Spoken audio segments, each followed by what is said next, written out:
વડાપ્રધાન નરેન્દ્ર મોદીએ ઓલિમ્પિક્સ મેડલિસ્ટની સાથે કરી મુલાકાત। જાણો ખેલાડીઓએ શું ભેટ આપી। પેરિસ ઓલિમ્પિક 2024માં ભારતના 117 રમતવીરે ભાગ લીધો હતો, જેમાં ભારતે 5 બ્રોન્ઝ અને 1 સિલ્વર એમ કુલ 6 મેડલ જીત્યા છે। સ્વદેશ પરત ફરતા ભારતીય ખેલાડીઓનું ઉમળકાભેર સ્વાગત કરવામાં આવ્યું છે। આ તમામ ખેલાડીઓએ 15 ઓગસ્ટે વડાપ્રધાન નરેન્દ્ર મોદીના સત્તાવાર નિવાસસ્થાને જઈને તેમની મુલાકાત લીધી હતી। ઓલિમ્પિકની રમીને તેમને પરત ફરેલા ખેલાડીઓએ વડાપ્રધાન મોદીને અનેક ગિફ્ટ આપ્યા હતા, જેમાં શૂટર મનુ ભાકરે વડાપ્રધાનને પિસ્તોલ ગિફ્ટ કરી છે।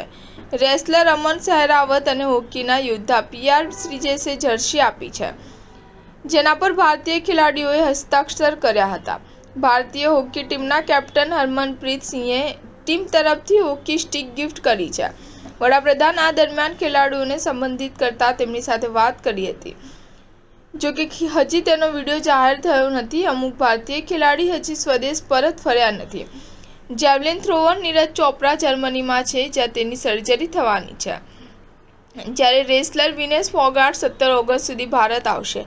ભારતે પેરિસ ઓલિમ્પિકમાં કુલ 6 મેડલ જીત્યા છે, જેમાં પ્રથમ મેડલ શૂટિંગમાં Manu Bhaker women's 10 metre air પિસ્તોલમાં બ્રોન્ઝ જીત્યો હતો। બાદમાં બીજો બ્રોન્ઝ પણ મનુ ભાકરે મિક્સ્ડ ટીમ ઇવેન્ટમાં અપાવ્યો હતો।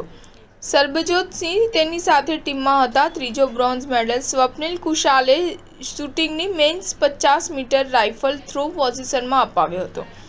પુરુષ હોકી ટીમે બ્રોન્ઝ અને જેવલિન થ્રોમાં નીરજ ચોપરાએ સિલ્વર મેડલ હાંસલ કર્યો હતો। રેસલર અમન સેહરાવતે મેન્સમાં 57 કિલોગ્રામ ફ્રી સ્ટાઇલમાં બ્રોન્ઝ જીત્યો હતો। ભારતે ટોક્યો ઓલિમ્પિકમાં 1 ગોલ્ડ સાથે 7 મેડલ જીત્યા હતા, જે ભારતનું ઓલિમ્પિક ઇતિહાસમાં અત્યાર સુધીનું સર્વશ્રેષ્ઠ દેખાવ હતો। સ્ટાર ન્યૂઝ 7 હંમેશા સચ્ચાઈની સાથે।